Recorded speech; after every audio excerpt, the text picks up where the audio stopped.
porterà alla Champions League, ma davvero tante decisioni arbitrali indiscutibili. Bentornati negli studi di Premium Calcio, alle Leoriali, a Giovanni Galli, a Graziano Cesari. Tra pochissimo, Graziano, rivedremo tutti gli episodi. Intanto andiamo a rivedere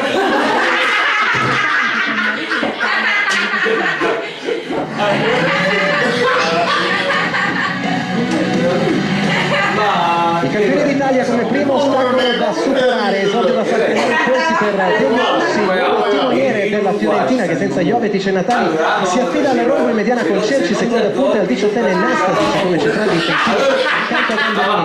Il Milan è arrivato a Firenze in treno e come ultra di slancio al 19esimo colpo di Ibrahimovic per Sedorf sul poggio rossonero, qualificato però dalla bandierina del secondo assistente di Mazzoleni Picchione, magra la posizione di Clarence Sedorf, in realtà tenuto in gioco da De Silvestri.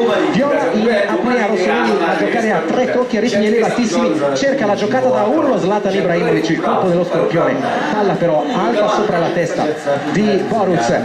È il momento migliore del Milan nella fase centrale del primo tempo, alla mezz'ora colpo di testa in inserimento in terzo tempo di Alberto Aquilani, palla di poco alta sopra la trasversale. Nel finale di frazione il Milan prova 2 soluzioni, lo sfondamento centrale con Robinho che però viene murato da Nastasic che alza progressivamente l'asticella del suo rendimento e di conseguenza la soluzione da fuori. Sedorf scarica per Ibrahimovic che rinuncia alla conclusione, invita al tiro Alberto Aquilani, palla che però decolla alta direttamente in curva Fiesole. Fatica nella fase finale di frazione il Milan ad entrare all'interno dei 16 metri della Fiorentina. Allora negli ultimi 5 minuti le chance sono dalla tre quarti con Robinho con il suo destro che manda il pallone a fischiare alla destra di Boruc impegnato dal taglievai sassata dell'olandese, ma del sipario sul primo tempo il portiere polacco è al riposo. La notizia positiva per Delio Rossi è che il risultato sia soltanto di 0-0 anche dopo il drop in apertura di ripresa